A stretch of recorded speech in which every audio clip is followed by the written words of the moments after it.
Hello and welcome to this GCSE Science Core Biology Drugs and Medicine revision video.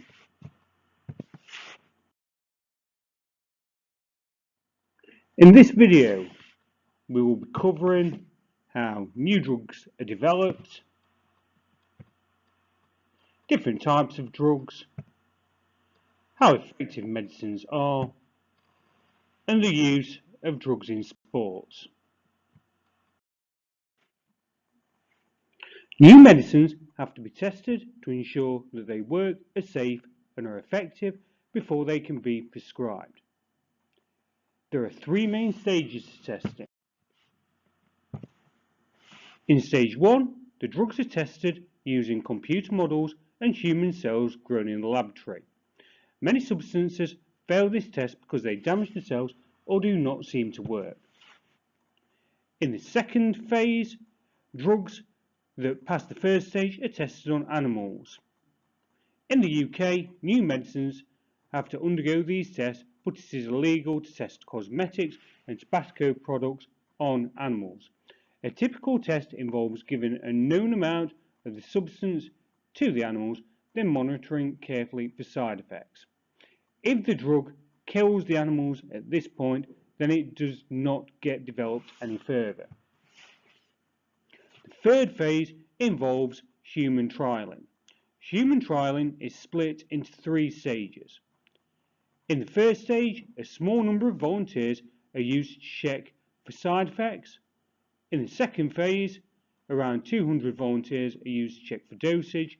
And in the third stage, around 2,000 volunteers are used using a double-blind trial. Double-blind trials aim to minimize the placebo effect.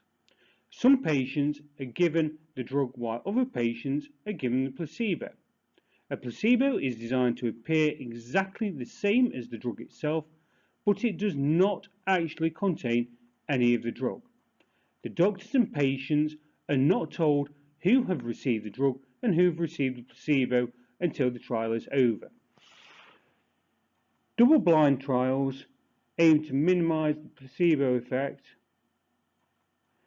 by the fact that the patients do not know if they're taking the real drug. The placebo effect is when a patient perceives that they should feel better. In the late 50s, the drug thalidomide, which was a medical drug used for morning sickness, was not tested adequately. Thalidomide was not tested on pregnant animals, so they had no idea how it would affect the developing fetus. Because of this, the drug caused serious birth defects in women who were taking the drug.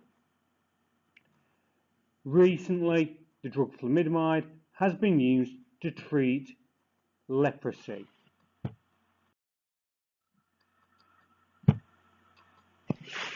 There are legal and illegal drugs.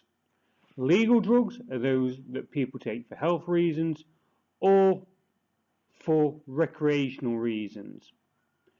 Illegal drugs, such as cocaine and ecstasy, are generally drugs that have a severe negative effect on the nervous system. Drugs can fit into three main categories. Depressants slow the activity of the brain and the nervous system. This slows down communication between the two nerves. For medical purposes, they can be used to calm nerves, relax muscles, and are useful for sleeping disorders and insomnia. Some examples include morphine and heroin.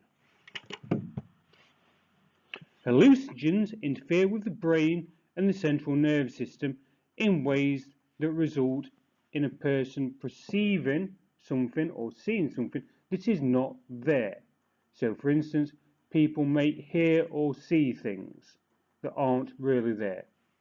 The big examples are LSD, ketamine, and magic mushrooms.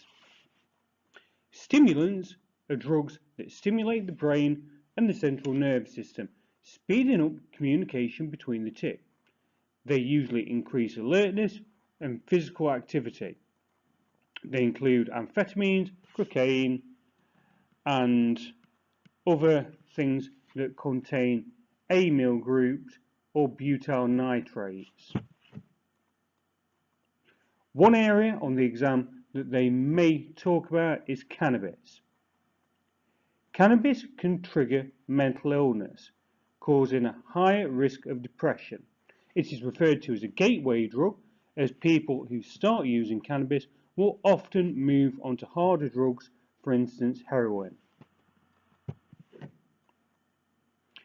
Addiction is when the brain or the body becomes dependent on the drug and can no longer function without it. More and more is needed for the same effects. Addicts may turn to crime to fund their drug habits, or are more likely to get STDs or mental and health problems. Statins are drugs that are used in the UK widely to lower cholesterol in the blood and stop the liver producing as much cholesterol. Patients should also have a healthy diet, as this will help reduce the risk of heart disease. There are some arguments between prescribed and non-prescribed drugs that you may be asked about. Prescribed drugs have been tested in double-blind trials, and many of the most effective ones come from living organisms. Non-prescribed drugs may not have been evaluated in the same way due to expense. One common one that might come up in the exam is St. John's wort, which is a non-prescribed herbal remedy for depression. It has been found to be an effective medicine and more than a placebo effect. Antibiotics are substances that kill bacteria or stop them growing.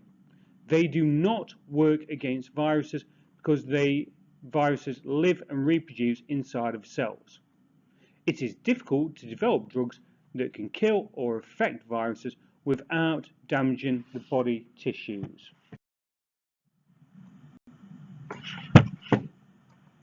Many athletes in sport take drugs to help them compete in their particular sport. They take them to improve performance, alleviate pain so that they can keep going, build muscle quicker so that they have more muscle mass to enable them to be stronger. The categories that the main drug types fit into are stimulants, anxiety-reducing drugs, steroids, and painkillers. Athletes are often under a great pressure to perform well. Some drugs are capable of artificially improving their performance. For instance, stimulants, which boost their heart rate and other metabolic functions within the body, and anabolic steroids, which stimulate the growth of muscles. There are some ethical considerations that we need to think about when looking at drugs in sport that could come up in the exam. People should be able to do what they want with their own body regardless of the risk. Only the richest, most sponsored sportsmen or women will be able to afford the drugs. There is the desire to win and to be their best, which might have an effect. Athletes might think that all other athletes are using them, so why shouldn't they? And they could claim they didn't know they were cheating, or that the coaches were giving them supplements.